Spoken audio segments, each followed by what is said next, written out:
नमस्कार सर. नमस्कार सर. नमस्कार. Good evening. Welcome to our group. Thank you very much, sir, for your Arey sir, it's my kindly pleasure, sir. agreeing to our request. This is great. We are all thrilled to listen to you. No, it's my pleasure, sir. और कैसे चल रहा है? बस ठीक है sir, चल रहा है. अभी जलना में ही है या? हाँ, जालना में. हम्म, अभी जालना में. अभी सब ऑफलाइन चालू किया है. ऑफलाइन शुरू हो गया है. हाँ, अभी धीरे धीरे अब सब जगह शुरू हो रहा है. धीरे धीरे चालू हो जाएगा सब. आप कैसे हो? हाँ, सब चल रहा है सर. Going on. सब कुशल मंगल है. Yeah, सब everything nice. I think people are joining slowly and slowly. Yeah, they will. Sir, we will start in 5 like that because slowly people are joining. Annapure, in the meantime, can you just check your presentation that the... Yeah, we can. Yes, thank you.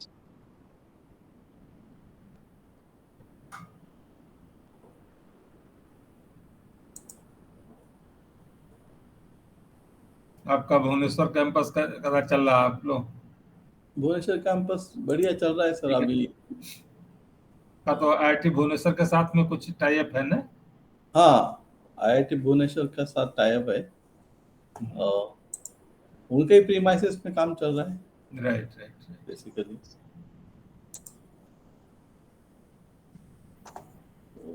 वहाँ पे अभी वो हमारे वाविया sir join हो गए. Professor वाविया. अच्छा. Yeah join as a director. Okay.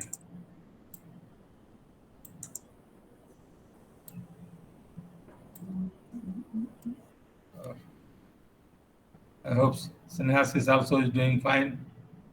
Yeah, he is doing well.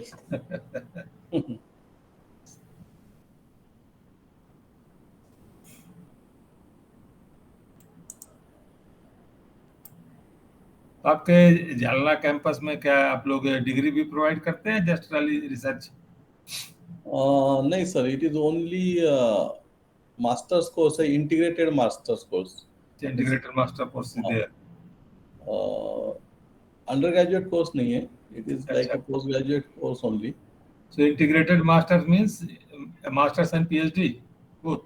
No, it is BTech and MTech in chemical engineering. Combined. Okay.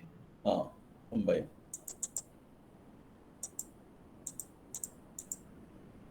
BTech and MTech combined. Good. Very good.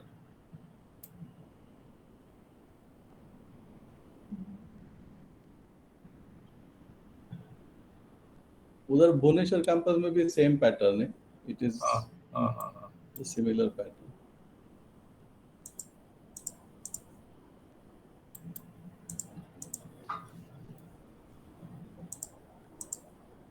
अभी तो महाराष्ट्र में काफी चल रहा है.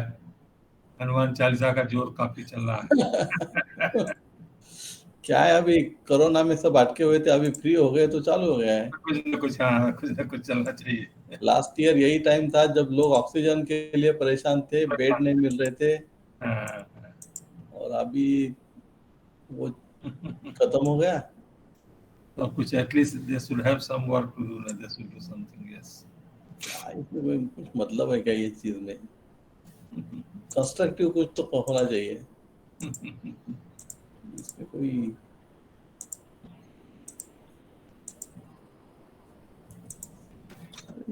स्क्रीन क्यों नहीं दिखा रहा है? स्क्रीन नहीं दिखा रहा है. स्क्रीन आप शेयर किए नहीं तो ना? सर प्रेजेंट नाउ में जाइए और नहीं अभी आया. अभी तक नहीं आ रहा था. Can you see now? Yes sir. You can see. इसको प्रेजेंटेशन मोड में जाना होगा but otherwise it is fine.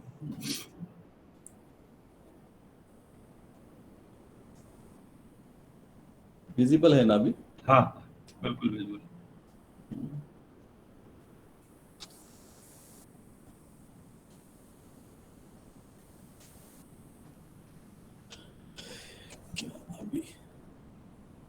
Politician लोगों को कुछ काम नहीं है. वो just they want to divert the attention of the people from one.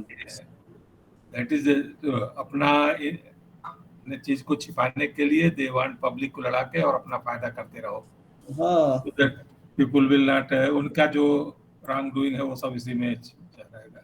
That is what public should और ट्राई इंडिया टू की अंडरस्टैंड। मीडिया भी है जो ऐसे ही बातों को ज्यादा प्रोपोगेट करती है। क्यों, कैसा है सर? क्योंकि क्या है, लोगों को वही देखना पसंद है ना, हाँ, वही लोग मसाला। इसलिए वो उनका, see, in all the process everybody is doing their own business, nothing else. Yes yes, that's true. They will not show the positive things, नहीं दिखाएंगे, वो जैसे इन सब चीजें का। सब लोग अपना अपना बिजनेस कर रहे हैं, लोगों को साथ में लेके। और जो लोग है, ऐसे कुछ लोग है जो खाली है, उनके पास बहुत टाइम ही टाइम है। हाँ, they are all in there वही बिजनेस। तो प्रॉब्लम है। तो कभी वो बहुत कुछ ऐसा है, पॉजिटिव चीजें, अच्छी अच्छी चीजें भी कंट्री में हो रही है। दे will not show all those things. आजकल तो जमाना ऐसा आ गया सर, अच्छी चीजों को सब बाजू को रखते हैं। गलत चीजें सामने आती है, उसी को हवा दिया जाता है, वही आगे बढ़ता है। It is outstanding, let it stand out. हाँ, whatever outstanding should be out. Remain out. It can stand out and Yes. Be there in waiting.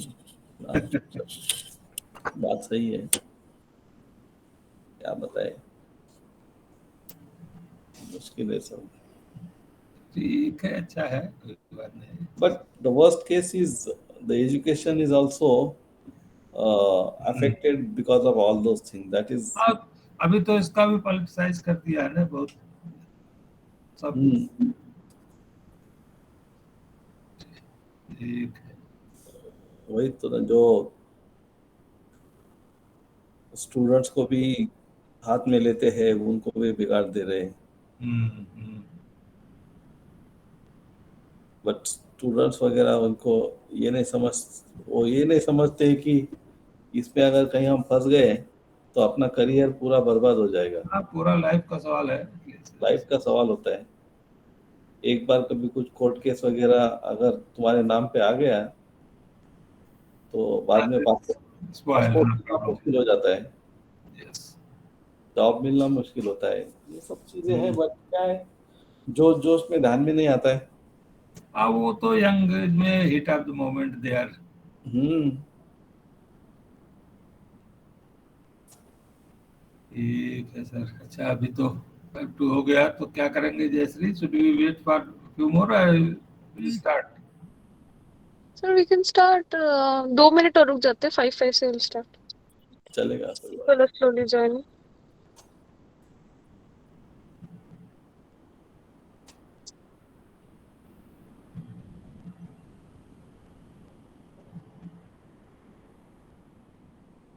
आपका एक स्टूडेंट हमारे हम लोग के साथ में है, अनस, आई थिंक है जी join Anas. Anas, yeah, he is there. Anas Sheikh, he is doing PhD with me. He's in my team now, He is in victim. and he's And got a fellowship, that is he now PMRF, Prime Minister Research Fellow. Masters fellowship मिला है। Yes, yes. हाँ, मेरे दूसरी भी एक student join हुए हैं Srivastava sir के साथ में, अच्छा, हाँ, श्रुति। श्रुति sorry, हाँ, yes. I think she has also got the prime Shruti is minister. a good, नहीं, Prime Minister Research Fellowship तो नहीं मिला है। हाँ, I don't know. Any idea है भाई? अभी तो आई थिंक हमारे यहाँ 2 PMRF हैं, दोनों हमारे साथ में ही है। अच्छा Shruti, अच्छा। I don't know if she has recently got it. Recently she told me, that's all. अच्छा, तो हो सकता है। हो सकता है, I don't know. So she is continuing there. Yes. तो पहला 1-2 साल तो लॉकडाउन में चला गया पूरा, एक हाँ साल। हाँ, सब पूरा वही 2 साल तो एकदम से सबका पीछे हो गया, सब एवरीबॉडी गॉट के लिए। वो तो कान पे। इवन 2 साल का इसका इम्पैक्ट इतना आ रहा है लेबोरेटरीज में, इवन इक्विपमेंट्स सभी जो है, जो now after they are trying to open it and they are giving trouble, एक के बाद एक के बाद एक। वो तो यूज नहीं हुआ बहुत, इतना दिन, most sophisticated equipment. That is a big trouble. हाँ, इसको सब जब, और होता क्या है, बहुत बार वो कंपनी से सपोर्ट भी जल्दी मिलता नहीं है तो और कंपनी से नाउ दे आल्सो पूरा 2 साल में उनको जो बिजनेस नहीं मिला है, हाँ अब वो सब इसमें रिकवर कर लेना चाहते हैं छोटी सी प्रॉब्लम के लिए है, क्योंकि 8,000 10,000 रुपया में यहाँ हो जाएगा, उसके लिए they will ask 3 lakh 4 lakh. हाँ कंपनी सब कंपनी का इंजीनियर आएगा विजिट करने, for coming visiting they will charge you 40,000 50,000। This really sometimes becomes difficult that to arrange so much a huge amount for their visiting, obviously na, doing the things. because of this pandemic situation we are also having the crunch of funds. हाँ, सभी जगह problem हो गई है, at least managing so managing such funds is again a different challenge for us. yes yes आसान नहीं है, बहुत मुश्किल है. I think Jayashree, let us start now. People will join. All right. So welcome everyone present here. So on the 37th webinar of our FCTL webinar series, we have Professor Uday Annapure sir. He's a director of Institute of Chemical Technology, Mumbai. That's Jalna campus. So today he will be presenting cold plasma and emerging technology for food processing. Before that, going for his formal introduction, we welcome Professor Annapure. He's such a prominent personality in the area of food processing that he needs no more introduction. We are really privileged to have you. Sir, I would like to, going for formal introduction, I would like to request our coordinator, Professor N Mishra sir, to just introduce Annapure sir a bit, and then I'll go for the formal introduction. Welcome, Annapure sir. Thank you. Thank you, Yasri. And I also join my team in welcoming Professor Annapure. And we are thankful to you, sir, that you agreed on our request to deliver this seminar. As you are aware that this started during the COVID period, and here every alternate Saturday we request some personalities like you to deliver a seminar on a novel topic or important topic, and by this we are trying to disseminate the knowledge to people. These are all recorded and they are available. All the seminars which we have organized so far, it is available on YouTube as well as in our laboratory website.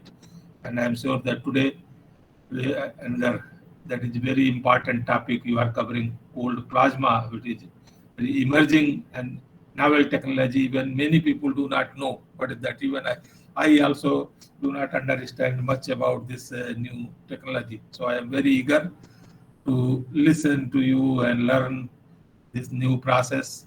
And I, on behalf of my team as well as my own behalf, welcome you, sir, once again. And with this, I over to Jayashree Imdad, because Professor Annapure doesn't need any introduction. Jayashree told he is a very senior professor, well-known person in the field of food engineering and technology.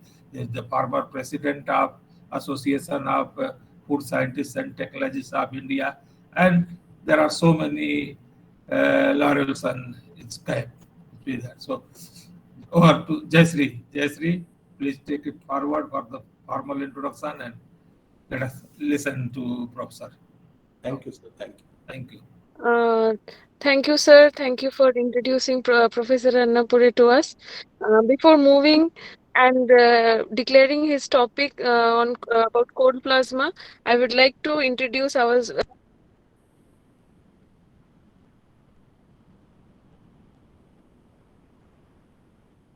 technology of Jalna campus in Maharashtra. Before being the director, he was the head of department for 6 years of ICT, and with the 20 years of teaching and research experience, he's one of the prominent members in many important boards board associated with food and technology in India. He's a member of FSSI, BIS, and he's a life member of Association of Food Scientists, Carbohydrate Chemist, and his research topics is basically associated with core plasma processing, extrusion, plant gums, hydrocolloids, plant proteins, traditional foods, biotechnology, and bioprocessing. He has been awarded as Boycott Fellowship from Department of Science and Technology, uh, Government of India, to visit Washington State University. And more than that, he had already guided 18 PhDs and 81 MTech students. It's a privilege to have you, sir, with 122 research papers and 8 book chapters and 3 patents. Annapure sir is one of the shining stars in the area of food technology. Over to you, sir. Thank you for accepting our invitation. Today, he'll be speaking on closed plasma, an emerging technology for food processing. I would like to request the audience to mute their audio and video. Any questions related to the topic will be definitely answered by our speaker, sir. In the meantime, we will ask individually to ask questions, or you can write your queries and questions in the chat box. Annapure, sir, you can present now. Thank you, sir. Thank you, Jesse. Thank you for the introduction. How much time do you have? Sir, we have almost 40-45 minutes. You can take as much as you want. Okay, This- not an issue. Okay. That's why we have kept it on Saturday. People are in busy mood, so we can discuss. Yeah. Sure. Okay. Thank you very much. Thanks to uh, Professor N Mishra and his team from Agriculture and Food Engineering Department, Indian Institute of Technology, Kharagpur, for inviting me here to celebrate the Azadi Ka Amrut Mahotsav, the webinar series which have been started. It's really a nice initiative so that we can reach many people within a short time. As you said that it is 37th of such kind of event, and it's really appreciable. Today, I will be speaking about the cold plasma, which is one of the non-thermal process. Probably most of you must be aware about this technique, which has recently uh, getting lot of attraction among the scientists to work on. It's a novel kind of thing, and as it's a new technique, probably it has not been established till time at that extent so that we can take it at the commercial level. But of course, whenever something new comes up, there are lot many challenges are always there to establish the things, establish the technology. Probably there may be the many questions in your mind also that the most important question comes is what is the cost of this technology, whether it's affordable. So I just wanted to say that anything which comes up as a new technology, definitely we have to pay. Sir, Sorry, sorry for interrupting. Just can you put it in the presentation mode? it is in the Actually, presentation mode only. sir, मतलब, like just keep it in Slideshow, sir. Slideshow. slideshow, sir. अच्छा slide show में है ना ये हाँ ये sir वो आपका साइड के स्लाइड्स दिख रहे हैं. ये तो अपना स्लाइड के इसमें है बट स्लाइड शो में मैंने फुल स्क्रीन किया था ना स्लाइड शो में सो ये ठीक है ना अभी पूरा स्लाइड शो हो रहा है या नहीं हो रहा है नहीं, पूरा फुल नहीं दिखा रहा है sir. Sir slide show mode on कर दीजिए बस. एक मिनट क्या होता है F5 दबा दीजिए आई थिंक.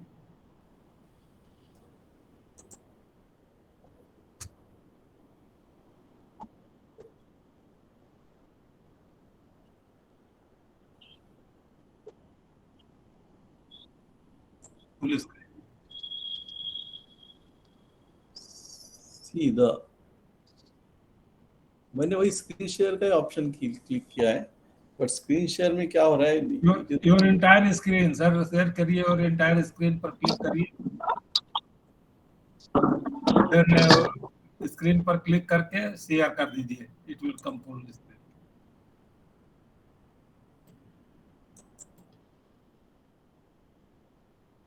अच्छा, but I was trying to go for the entire screen. Entire screen में करिए, entire screen once you do, तो एंटायर स्क्रीन पर क्लिक करिए, देन शेयर बटन जो है आपका एंटायर स्क्रीन दिखाई देगा, तो वहां पर जब क्लिक करिएगा तो शेयर बटन एक्टिवेट होगा, उसको क्लिक कर दीजिए।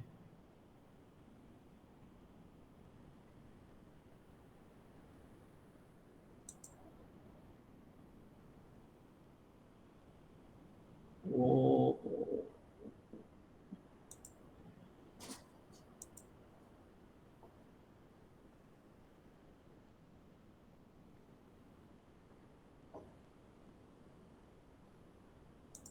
हुआ है क्या? शेयर हुआ है? नहीं हुआ सर,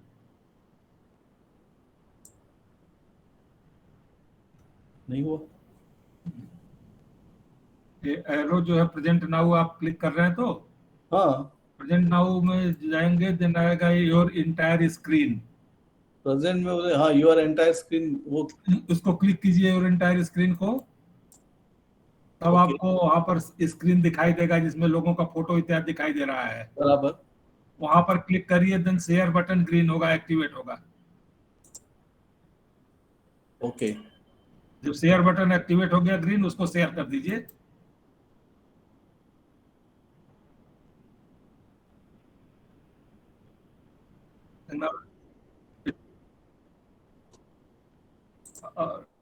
और नीचे वो हाइड कर दीजिए, इसको डायलॉग बॉक्स हाइड कर दीजिए, और यहाँ presentation, yes now it's fine sir, yes आ गया? It's Yes. Fine. Now it's perfect. Yes, sir. अभी आप normal start कीजिए. Sorry, sir.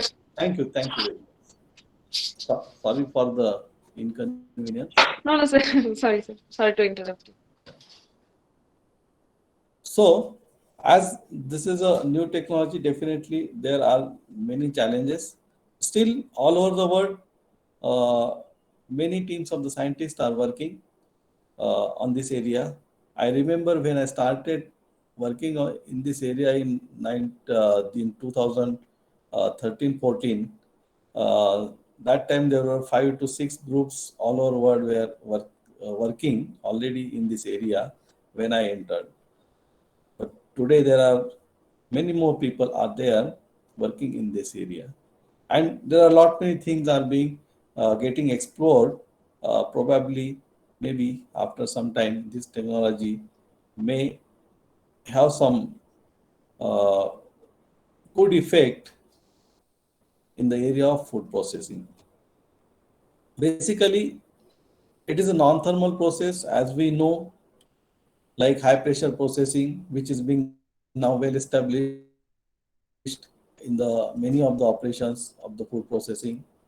Pulse electric field is also being slowly getting established uh, in the all over the world. Ultrasound is we know it is being used very well for different aspects. And likewise, the cold plasma is also one of these kind of emerging trends. Definitely, it will have the potential as an alternative to the thermal processes, because basically what we are looking for, why we are uh, looking for this kind of non-thermal process, is just because there are some of the characteristics which are undesirable during the thermal processing. Though the thermal process is well established process and well proven process since long, but of course every coin has two sides. Likewise, thermal processes is also having some of the drawbacks, and scientists want to overcome those drawbacks by the way of introducing the non-thermal processes. So probably non-thermal processes may overcome some of the challenges which we are observing in the thermal processing. So cold plasma is one of the non-thermal process which can be easily used across the various sectors, including the agriculture processing as well as the food processing in the near future. Already this technology is being used in the polymer industry for different applications.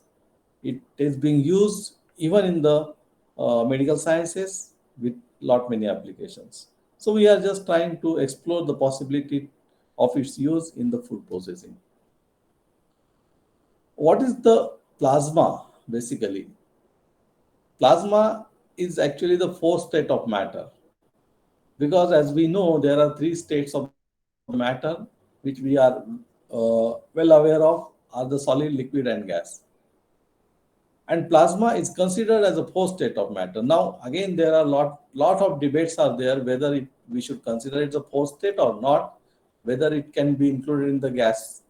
One of the states is a gas, but still the major concern is that the plasma environment doesn't obey the laws for the gases, and that's what it has been separated and it has been called as a fourth state of matter, where a lot of energy is being uh, required to dissociate all these gases, and you can get some fractions of different uh, ions, maybe the positive or negative ions, electrons, metastables, atoms, generation of free radicals and photons.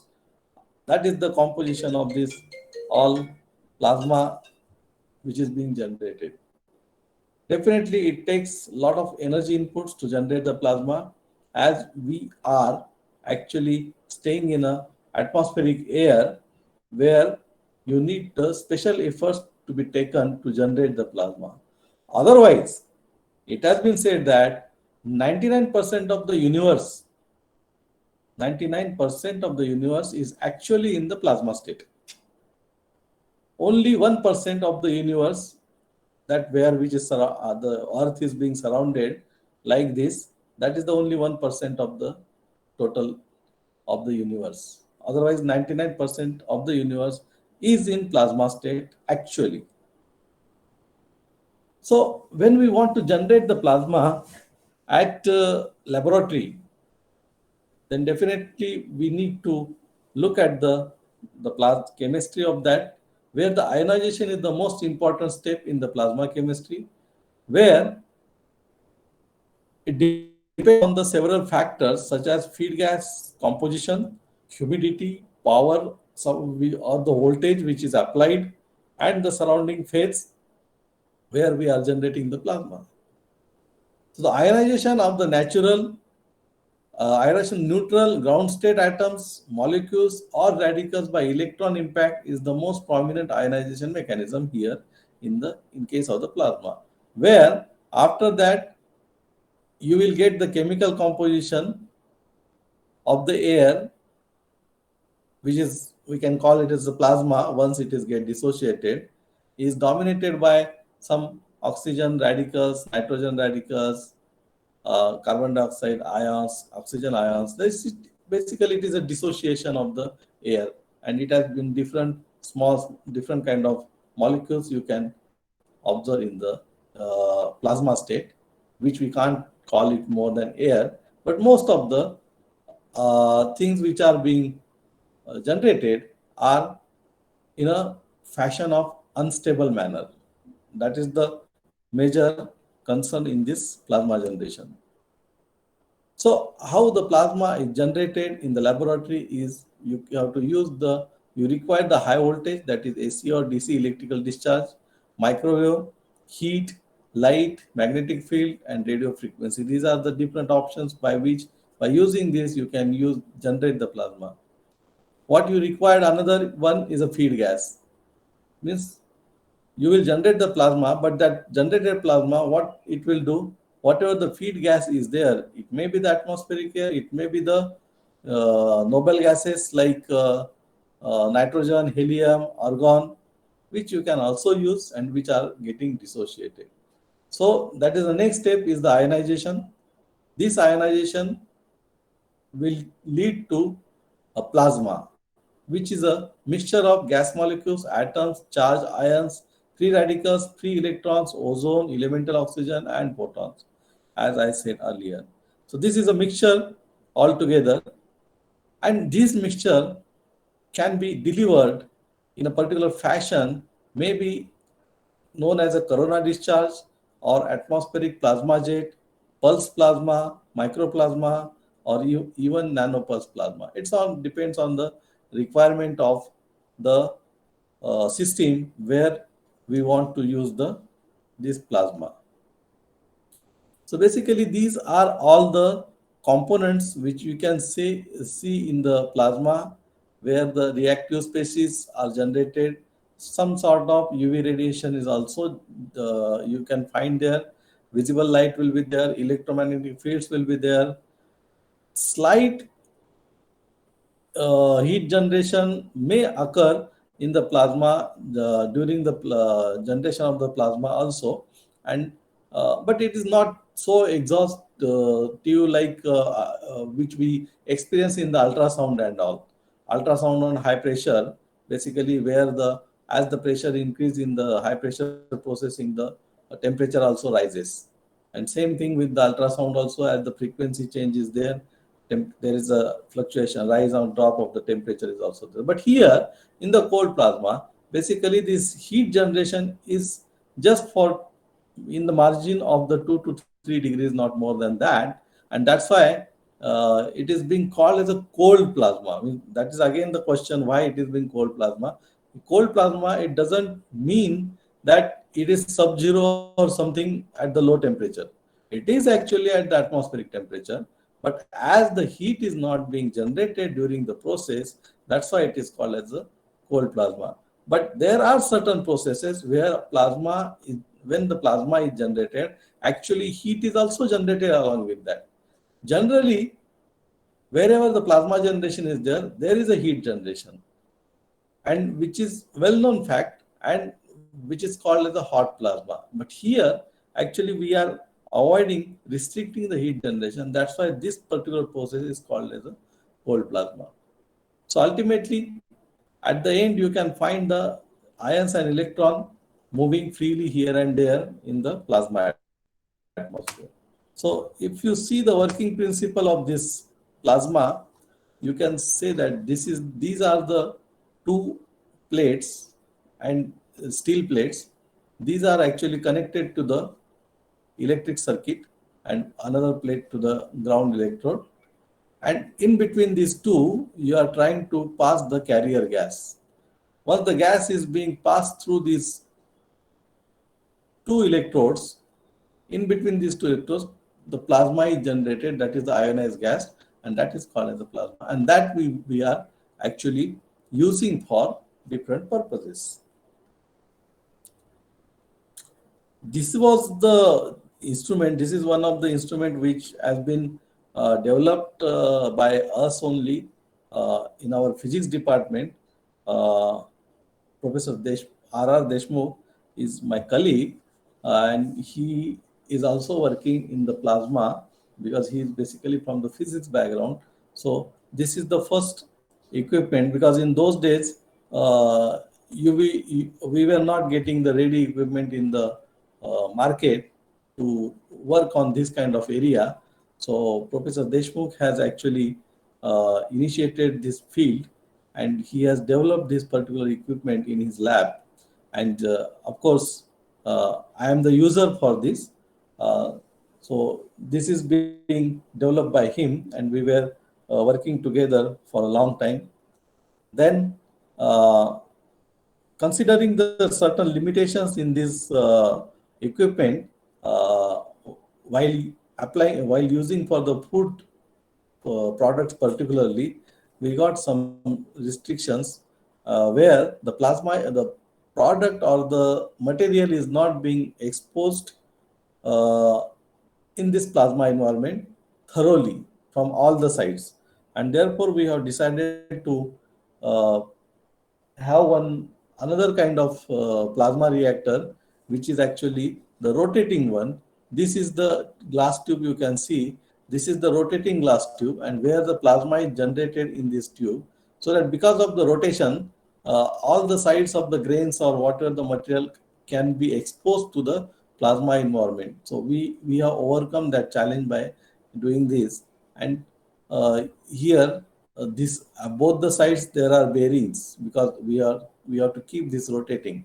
So definitely it was a challenge, because plasma generation happens most of the time under vacuum, and this machine also is the same, where vacuum is required, but this machine contains the special kind of bearings by which you can create the vacuum though it is rotating. That is the beauty of this particular equipment, and this has been devised uh, under the sponsored project by Ministry of Food Processing Industries to us. Then we came to know that lot of time we are spending in designing the equipment, and actually the work which we are supposed to do is not getting speed up, so that we thought then afterwards to procure the ready-made equipment, and to so that we can save the time on the R&D for the equipment design. Rather, we can spend more time on the R&D directly to establish the new concepts for for the applications of the cold plasma. Then we have procured this equipment stream also, where the plasma activated water can be prepared by the use of using this kind of cold plasma. And this is the equipment again, where the it is a jet work plasma jet with 96 well ELISA plate, so that even we can go for some microbial studies and all by using this equipment. So overall, if you see the applications of the plasma, medicine, uh, the health is the one of the major area where plasma is being used for the wound healing, sterilization, and dental plaques and all. Water treatment, decontamination of water, pesticide degradation, degradation of dyes and all is also quite possible. Many people have worked on that. Polymer science is actually the area where cold plasma is being used since long, because of the having the good to have the good printability for the packaging material, and where the surface modification and surface functionalization is the major role to be played by the plasma. In case of food science and technology, earlier it was being used for water treatment and all, but now it can also be used for the decontamination of the mycotoxins. It may be used for the enzyme inactivation. Sometimes some of the scientists have also reported that enzyme activation is also can be possible with the help of the cold plasma. So either way, it can be used as an enzyme activation or inactivation. Degradation of the pesticide residues is also one of the major application by which where we can use the plasma. As far as the food and agriculture industry is concerned, we can see that it can be used in such kind of lot many industries: cereal and pulse industry, fruit and vegetable, dairy industry, meat and poultry, spice industry, biopolymers, like surface modification of those biopolymers to alter the functionality and the properties. Then agriculture, where the post-harvest storage and all is required, there also it can be definitely useful. Recently, just this 2 3 days back, we were having a discussion with Russian team, which is an from the Russian university, where they want to uh, work with in collaboration with us on the cold plasma, particularly for the storage of food grains. So there are a lot many applications, and scientists are working all over the world in this. Recently, we have completed one project also in this case. That is a industrial. It was a DST sponsored project, which was on the surface decontamination of the selected spices, because spice is definitely a point of interest for both the countries.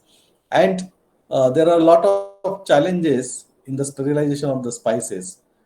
Generally, steam sterilization is being commonly used, but again, as we are using the steam, saturated steam, so probably there are chances for loss of some of the volatiles. And basically, spices are known for the volatiles. So we can't afford to lose the volatiles in the spices. And then the alternative method is the irradiation, which is very, very effective, but uh, it cannot be accepted worldwide, particularly in case of the European countries. Irradiated food products are not being imported. So definitely we have faced a lot of losses on the export of spices, particularly irradiated spices to these European countries.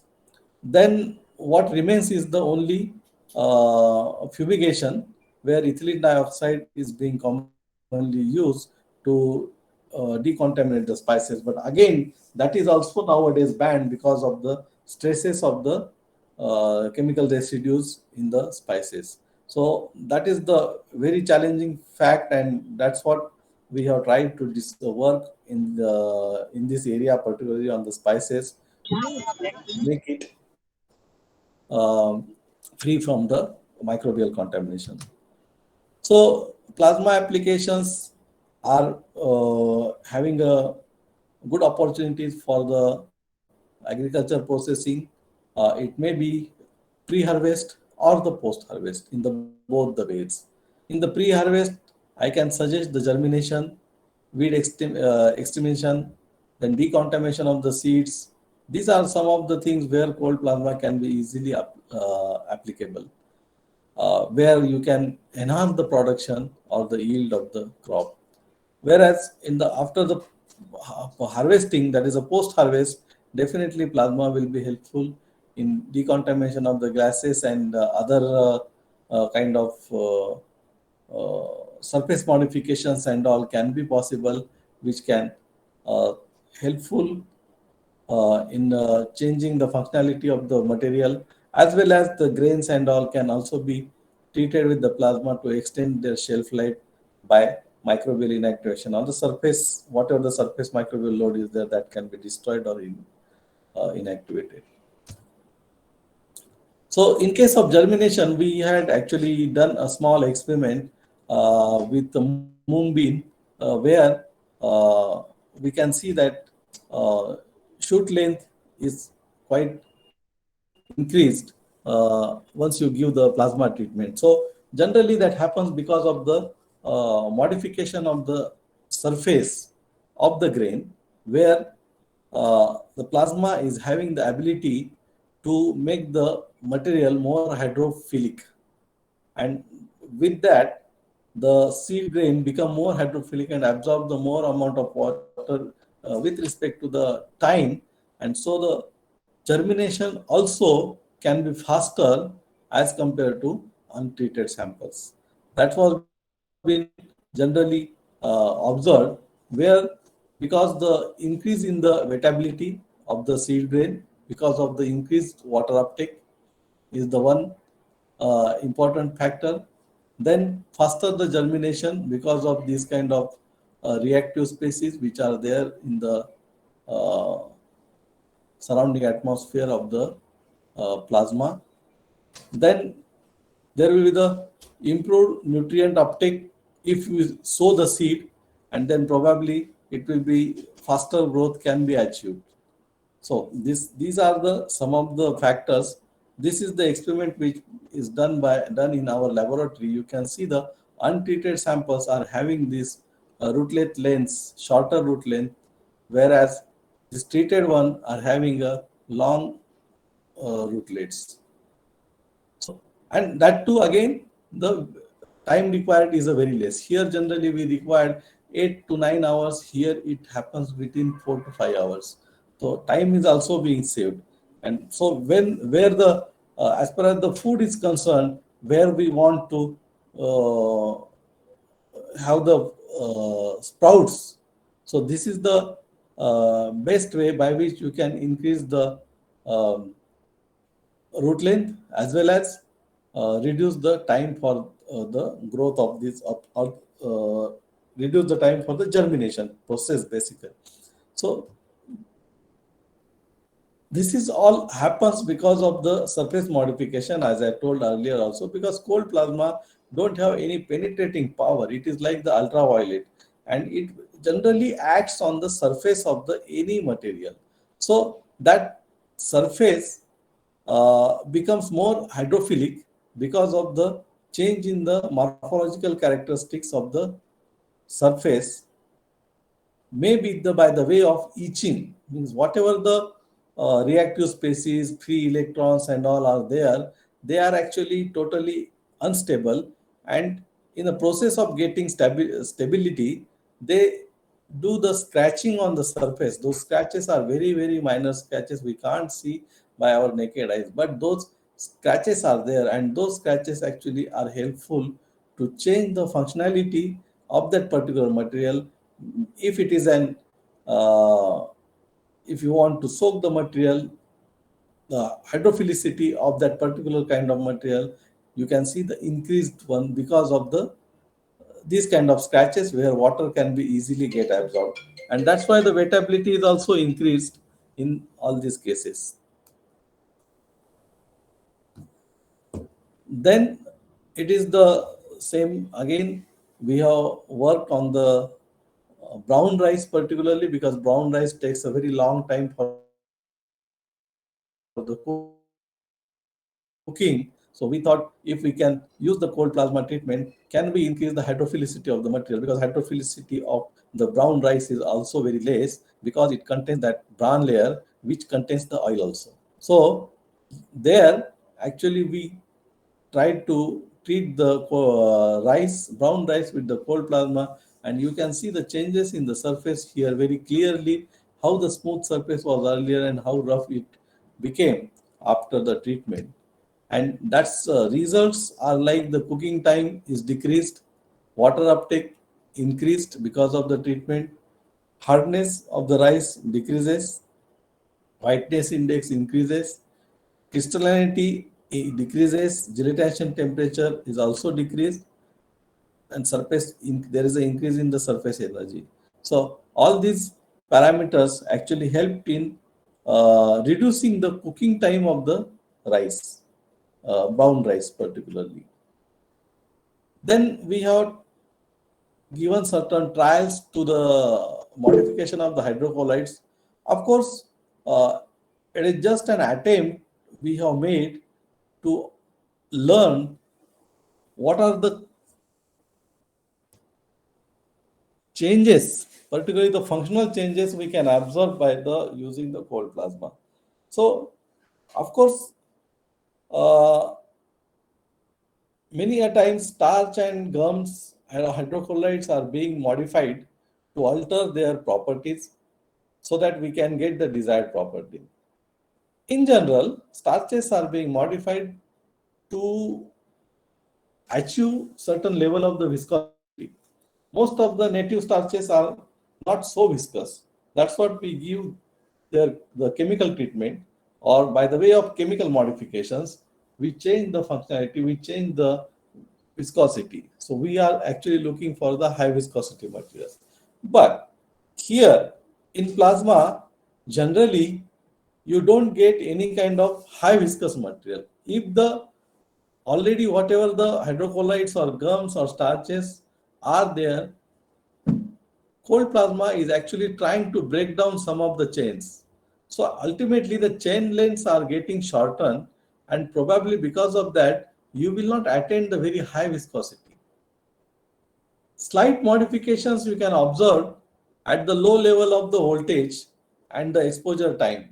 But if that voltage time and the voltage and time is exceed at higher level, then probably you will get an impact, negative impact also on the rheological properties particularly, and the gelling behavior of that. So other way around, I can say like this: it can be helpful in reducing the viscosity of the material. If for example, here we have worked on the pectin.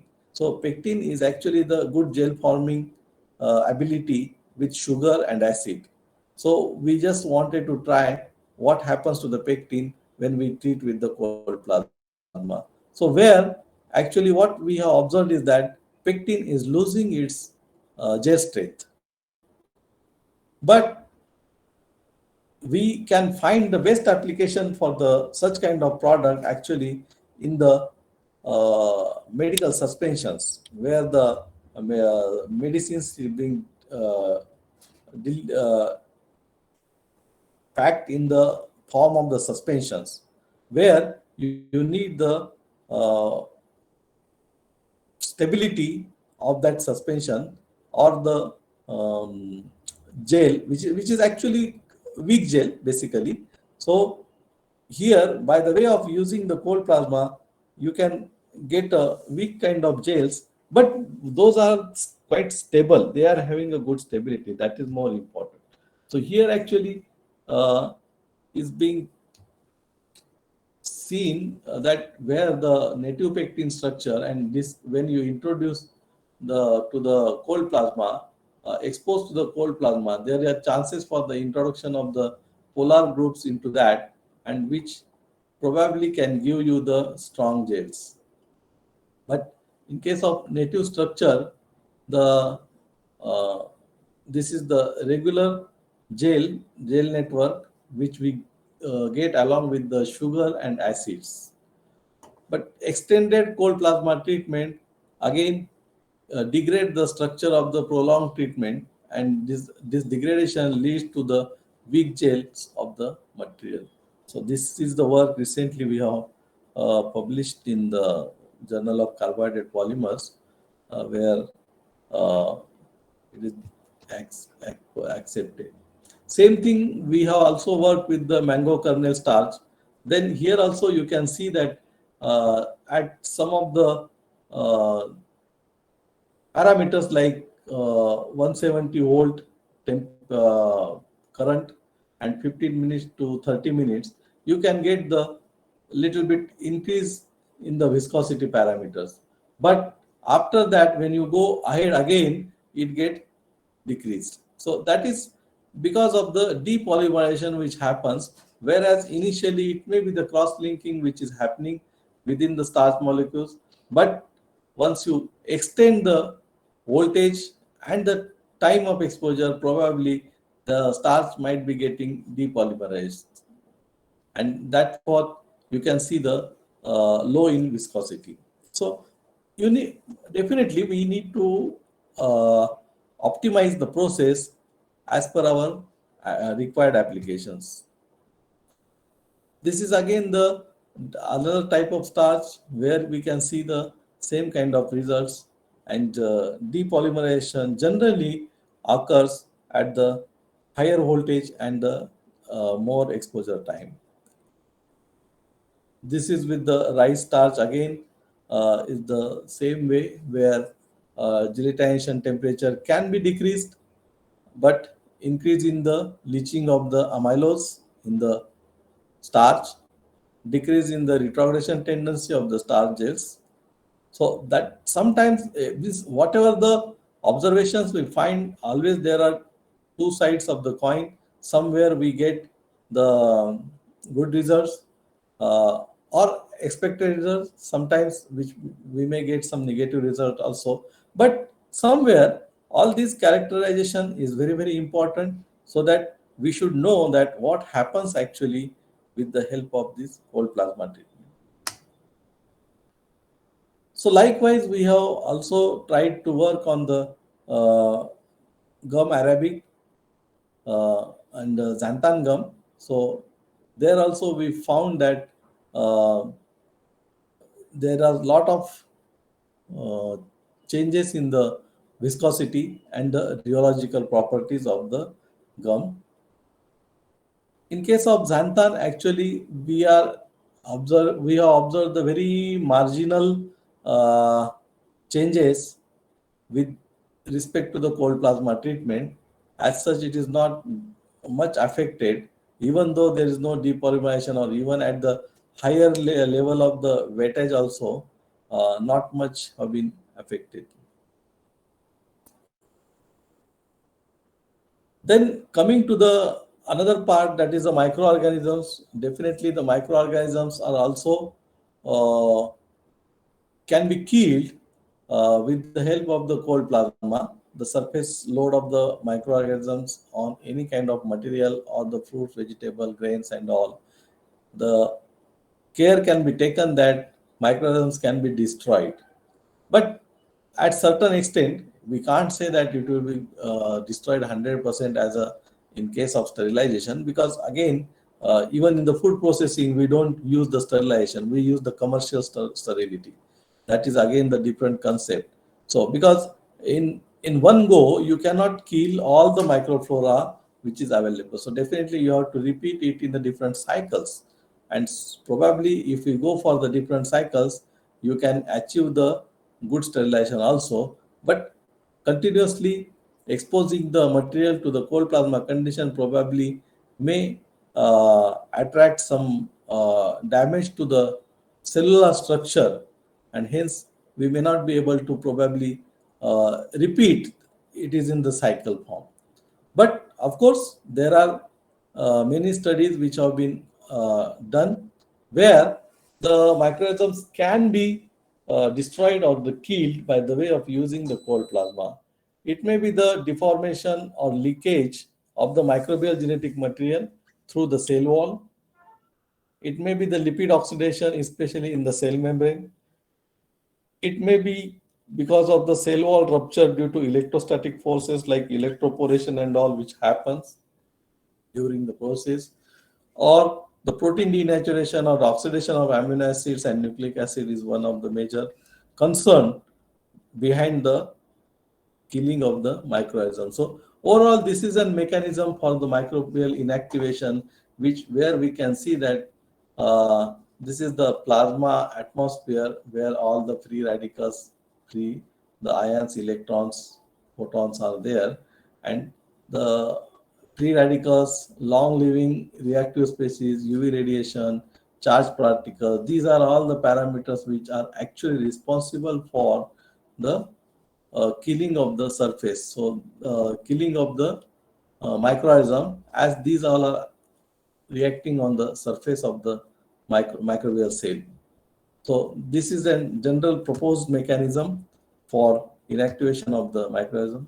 Particularly in case of bacteria, if you see the here they have given the difference between the gram-positive and gram-negative bacteria, how the plasma can affect on the gram-positive and gram-negative bacteria. So here basically in gram-negative bacteria, it is very much possible that plasma can rupture the cell wall.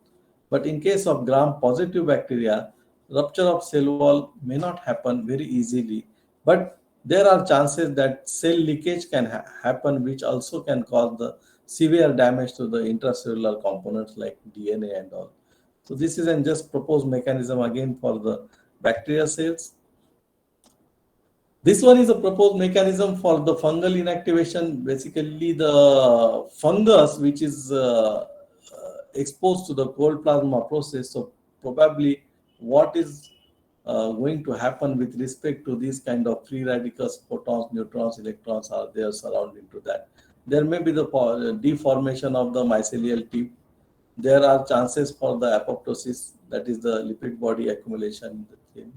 Then there may be the chances for the cellular protein destructions, and further it can be fragmentation of and release of the DNA from the cell can happen, and loss of permeability and cell leakage can also be one of the reasons for killing the fungal cells.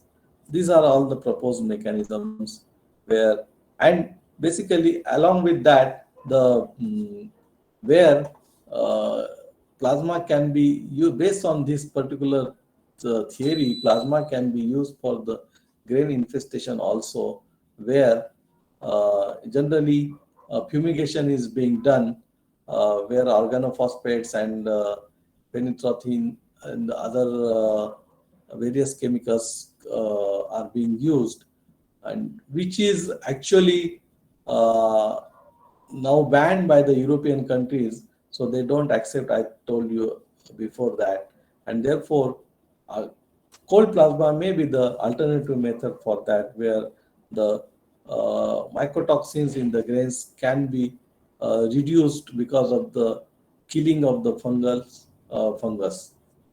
We did one work in this area also. We have tried to reduce the aflatoxin in the groundnut, and where we have spiked the fungal cells, Aspergillus niger and Aspergillus parasiticus, and treated with the plasma treatment. So we could achieve good inactivation or the killing of the fungal cells which are liable to produce the aflatoxin. So aflatoxin content can be reduced if the grains or the such kind of material is being treated which can kill the fungus on the surface. But once the aflatoxin is being produced, then probably cold plasma will not be helpful, or cold plasma will not help in that matter to reduce the aflatoxin, because aflatoxin is a very potent toxin, we know, and cold plasma also can't do anything for the aflatoxin once it is produced. But before that, care can be taken that if we can kill the fungal cells, probably we can reduce the aflatoxin production in such cases. So definitely the technology in this area need to be developed so that we can avoid the use of chemical fumigants and all in this case. Further, this is again the recent area where many people are working, the use of cold plasma as a mutagenic agent. So we know that many times we do the mutagenesis to achieve certain things. So there may be the physical mutagens, there may be the chemical mutagens, as well as the cold plasma can also be used.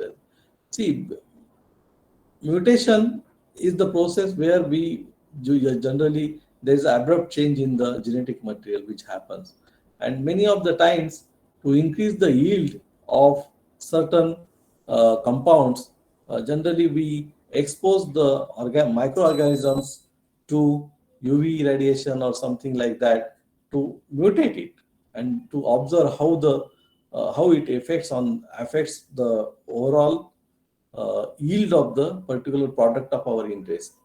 So apart from that, there are some of the physical mutagens which are there commonly being used, but having some limitations or the challenges that they are non-specific, random action, ionizing radiations are required, safety issues for the personnel are also very important to be considered by using this thing. Chemical mutagens in the same way again are hazardous. Some of them are neurotoxic, some are teratogenic, some of them are carcinogenic. Even in case of microbial mutation, we use the UV radiation. But again, that UV radiation is again the non-specific radiation. But by using the cold plasma, nowadays people are working all over the world and it's shown that it is a clean source. Targeted action through carrier gas can be achieved, no byproduct generation and no risk to the personnel who is handling it. So this also can be explored and people are exploring it. I have just started working in this area, but still I don't have any results in my hand, just recently started. But definitely all over the world, people have proved that it can be used as a mutagenic agent. So there are a lot of implications we need to overcome as far as the applications of the cold plasma are concerned, because upregulation and downregulation of the specific enzymes is to be understood properly. Introduction to the different pathways associated with conversion of simple sugars during the ethanol fermentation and all. These are the different newer challenges. Definitely, as you work deeper and deeper, you will have more and more questions, and definitely all those challenges we have to work again to resolve those questions and get the answer or solution to those all these challenges. So it can be used in the microbial fermentation also, where the scientists have shown that this Saccharomyces cerevisiae have improved the conversion of the glucose to ethanol. So rate of conversion has been increased.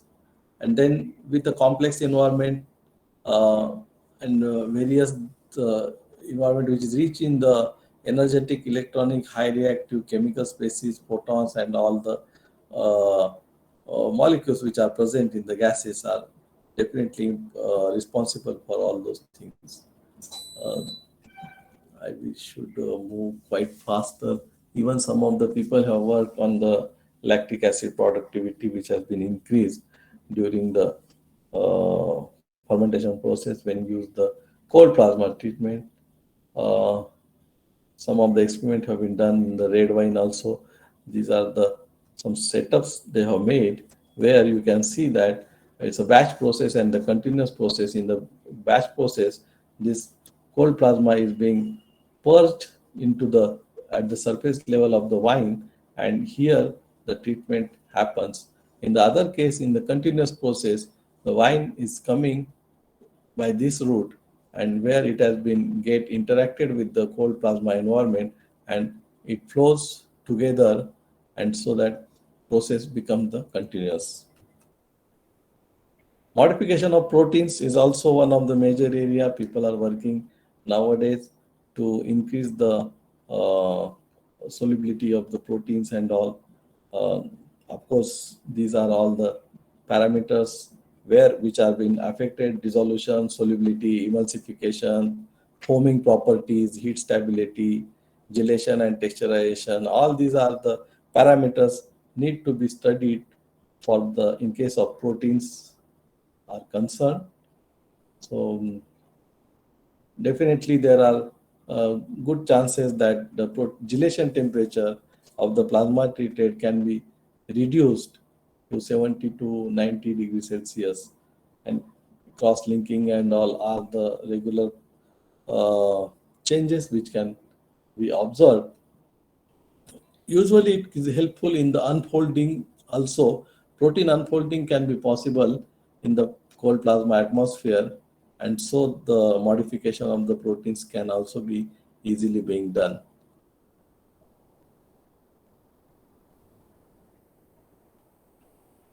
This is again the fabrication of the plant protein nanoparticles with the help of cold plasma. Because of the folding, there is a breakdown of the long chains into smaller chains. Probably, maybe we can have the short chain peptides can be generated with the help of the cold plasma. That has been uh, reported, because a lot of people are nowadays working in the area of cold plasma, so we can get the lot many research papers and reports nowadays.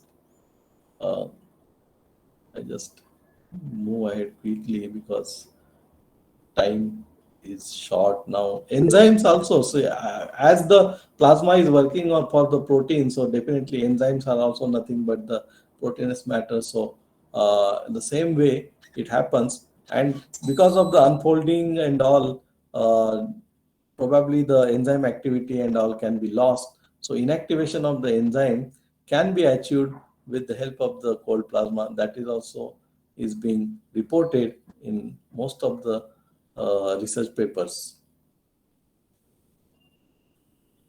Lipid modification is also being tried once, but the major problem with the lipid oxidation is you can't use the air as a carrier gas because it contains the oxygen, and this oxygen, when it is being treated at the less time of exposure at lower voltage, it doesn't affect much. But if it is a very long time and high voltage, probably it is subjected to the oxidation, which is undesirable. But we were trying to see the hydrogenation process can be possible with the help of the cold plasma, and there are certain reports that uh, slight changes or the modification of the lipids can be possible by using the noble gases like argon and the nitrogen and all, but not the atmospheric air, because that contains the oxygen and it actually uh, initiates the rancidity. These are some of the applications I just wanted to show you where the surface decontamination can be possible with the atmospheric cold plasma. Here actually you can find this is a jet. It is a plasma torch actually, where this glow is coming out. It is a plasma jet. So this can be more than enough to kill the surface area. This is a virus medium suspension where being treated with this kind of beam or the torch, and these can be destroyed with the help of the cold plasma. This is again the plasma activated water, where we can see that water itself is being treated with the plasma, and it is called as a plasma activated water, which actually helps in killing the fungus as well as the bacteria. But at the same time, it is responsible for the growth of the plant also. It enhances the plant growth. Here we can see that these are the control samples. This is the seeds which are 15-minute discharge. After that, you can see their growth, and these are the seeds for where the 30-minute discharge, they are exposed for the 30 minutes. You can see the growth of them. All are being sown at the same time, but the growth pattern is altogether different. So plasma activated water itself is very helpful in uh, in the growth of the plants. Even this is one system which has been made to purify the air by atmospheric cold plasma, because whatever the aerial microflora is there can be taken care with the help of this kind of design, where the plasma is air is passed through the plasma atmosphere and it can be contaminated. This is an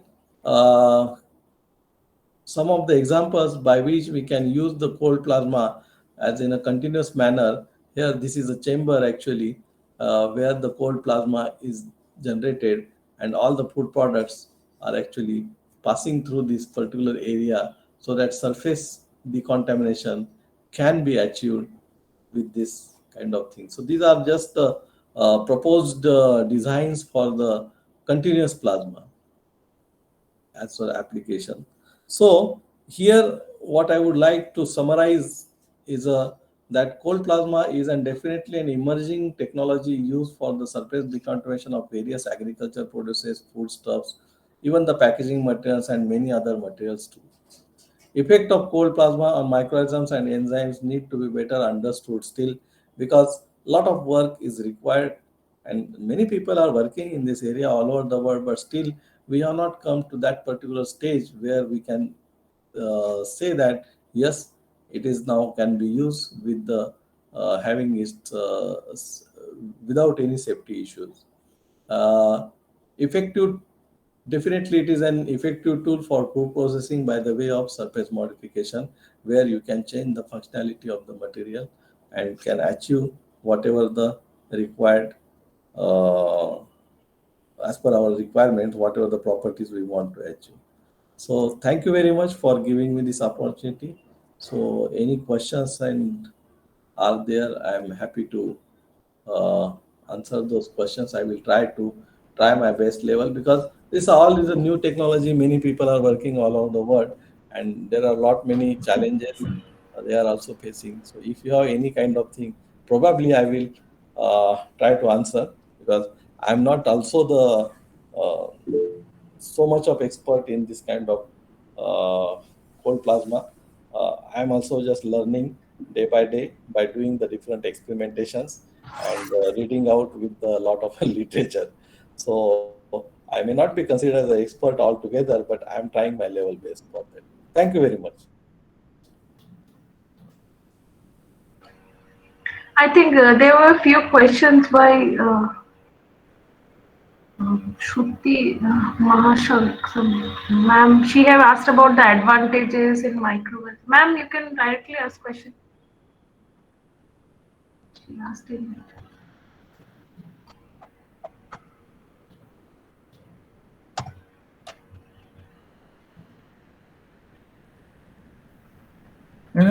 Jayashree, you can read. I think she is not. She has two questions, Meera Sankaramurthy. Both the questions you can read, Jayashree. Sir, actually, my internet, like I exited for the meeting for 2 minutes, so I cannot read the messages. Can you, sir, Okay. read on my behalf?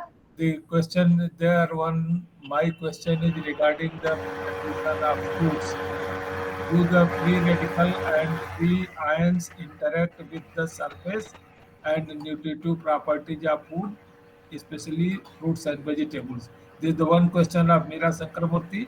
Yeah, Another question she has written, I would like to know the advantage of cold plasma over liquid plasma. yeah. So here actually in case of fruit and vegetable, as the exposure time is very short, so definitely there will be not much changes in the property, the nutritive properties particularly will happen during that short time of period. And whatever the to compare with the UV radiations, definitely it is all kind of different mechanism. Of course, we are generating the plasma in the laboratory as we are using the radio frequency waves. So definitely some part of the UV radiations are also being produced during the plasma generation. So as compared to it is altogether different because similar one's most important part here is UV don't have the penetrative power like plasma. Plasma also don't have the penetrative power. It works on the surface only. So uh, I can't compare the for the as per the advantages are concerned. But one thing I can say that cold plasma will be more advantageous over the UV preservation as compared to microbial load is concerned. I think I could answer Yes, the I think. question. Sir, there is one more question from Vishnu Priya Vishwanathan. If she is there, she can ask directly. I think she left the meeting. You can read. I think again she is not Yes, there. sir, I'll read. I'll read, sir. Okay, sir. She has asked whether cold plasma enhance the shelf life of liquid foods compared to thermal treatment. Like, is it better than thermal treatment for liquid foods to Yes, enhance its shelf life? yes, definitely. Of course, uh, it will not applicable for all the liquid foods. Maybe some of the fruit juices which are there, uh, definitely it can extend the shelf life. But moreover, products like milk and all, it may not be advisable because of certain cross reactions between the milk constituents and the free radicals which are generated. Because milk do contain the fats, and if the your plasma is being introduced to the milk because of the radicals, free radicals which are generated, the oxygen species are which are there, that will uh, initiate the oxidation of the fat in the milk. And that's why it is not desirable for the milk, but yes, definitely for the fruit juice and other kind of liquid products, it is very well proven that shelf life can be increased. Sir, there is one more question from Karan. He has asked what are the opportunities for BTech first year in this field? So BTech first year, BTech Fresher. freshers, what are the opportunity for BTech freshers in this field? definitely if they want to do the research in this area, they are welcome.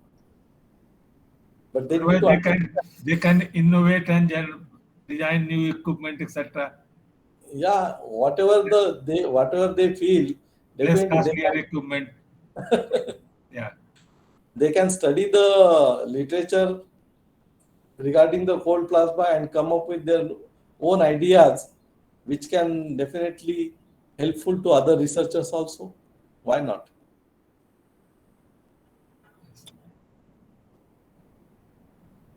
There is another question. See? Chaitanya, but if Chaitanya is there, he can directly ask, or otherwise I'll take up. Hello. Many of the studies are there on the cold plasma. Cold plasma on polysaccharides like gums and pectin. What are the possible changes can happen in disaccharides? Disaccharides actually we didn't find any literature, but again it is just an breakdown of the chain length is the possible way which I can observe at this moment. I can say because in case of polysaccharides also basically the chain length is broken down and the shorter chain length polysaccharides are being developed because of the cold plasma treatment, which leads, that is why it leads to the lowering the viscosity of the material. So in case of disaccharide also, it will be the same manner where chain length can be further broken down possibly. But it cannot be monosaccharide. That is that, because that will be very difficult to break at that level by using the cold plasma.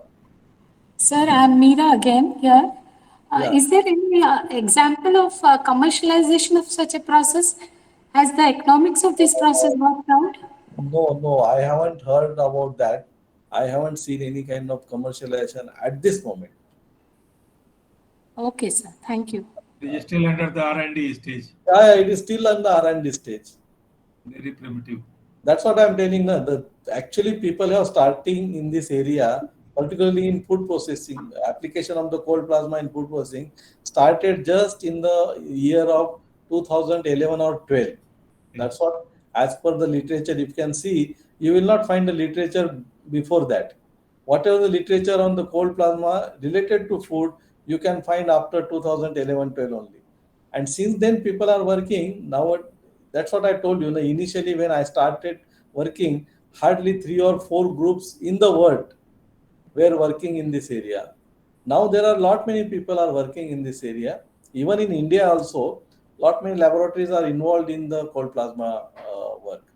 So definitely some new things will come up, and probably we are waiting that this technology can be commercialized as early as possible with the better effects of the food process, which may be very important for the food processing, so that we can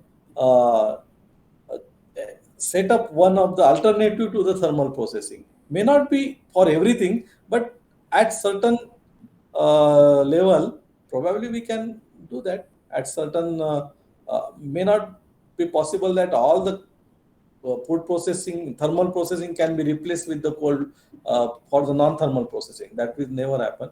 But maybe in combination or something that where we can reduce the impact or the undesirable changes which happens in the thermal processing can be reduced at certain level, maybe by the using the non-thermal process, as well as maybe the combination of.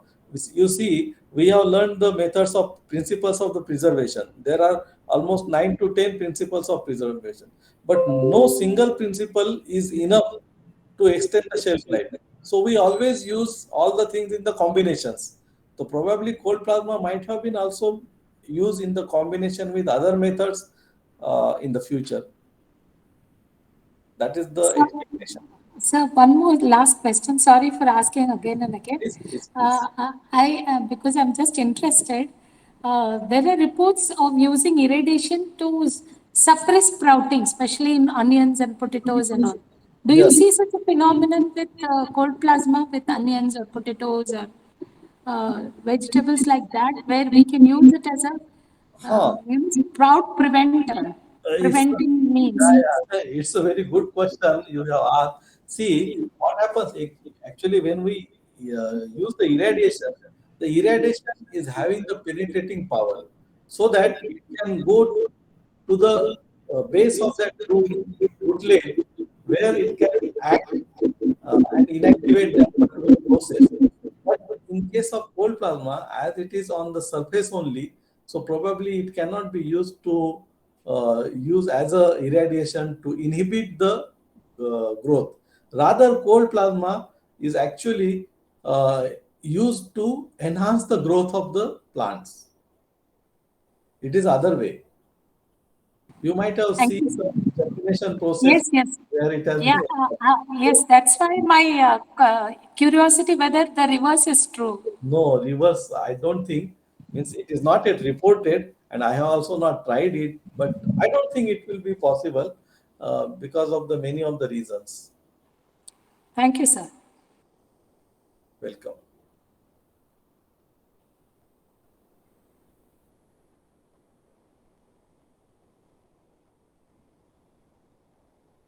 Very informative Hello. and excellent presentation. I think there are a few more questions. Are No, there sir. I think questions are I think not in the done. chat box, We but can. people can ask directly? Yeah. Yes, sir. Anyone can The ask. audience can switch on their mic and they can ask directly to Annapure, sir. Even they can communicate later also, not an issue. Yes. Anytime I am available. That is. Thank you so much, sir. Sir, shall we proceed then?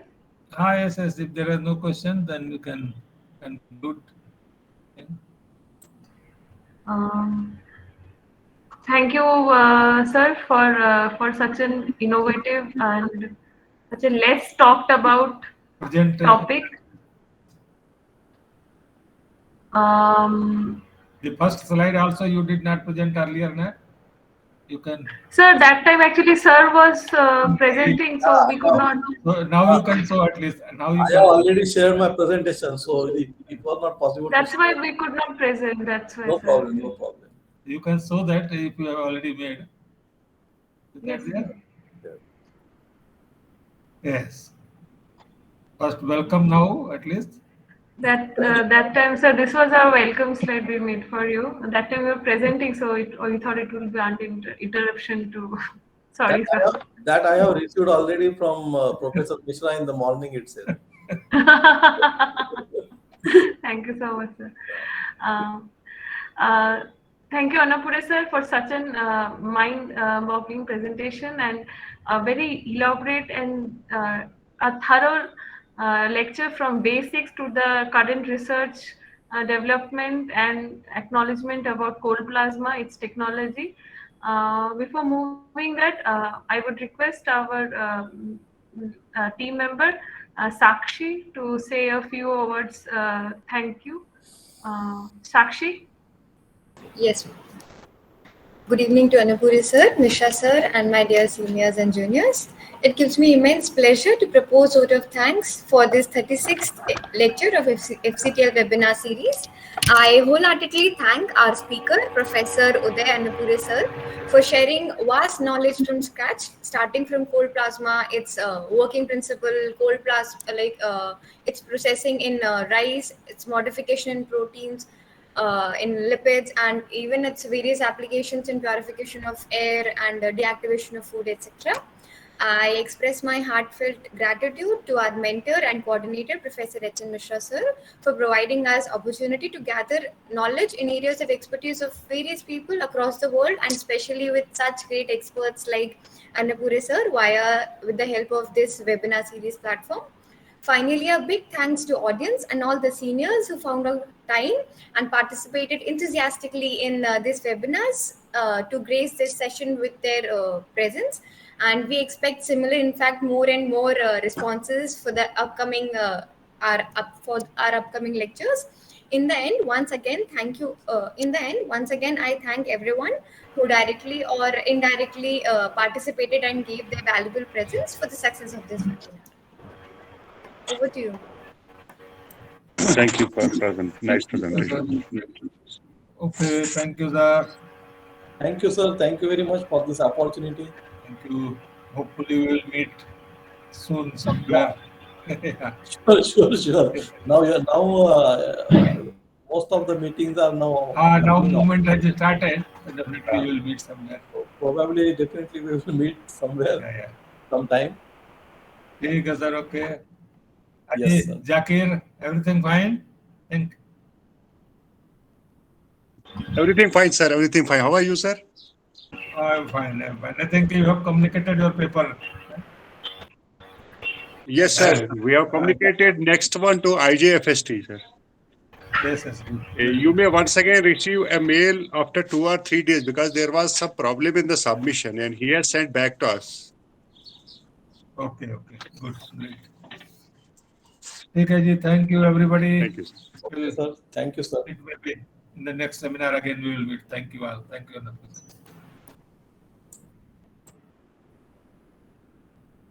Thank you, sir. Chirasmita. Okay, Chirasmita. I think Chirasmita has she left or is she still there?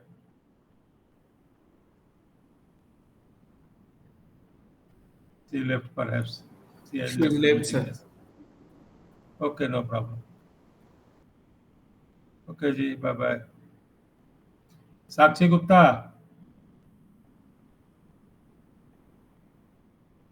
Sakshi has also left. Sure, she has left, sir. Okay, no problem. ठीक है जी. Sorry, sir, my Yes. network was gone. Thank you, sir. Okay. Thank you for joining. Our next webinar will be on 7th June, and the speaker will be initiated. Thank you so much, everyone, for joining. Okay, ji. Thank you.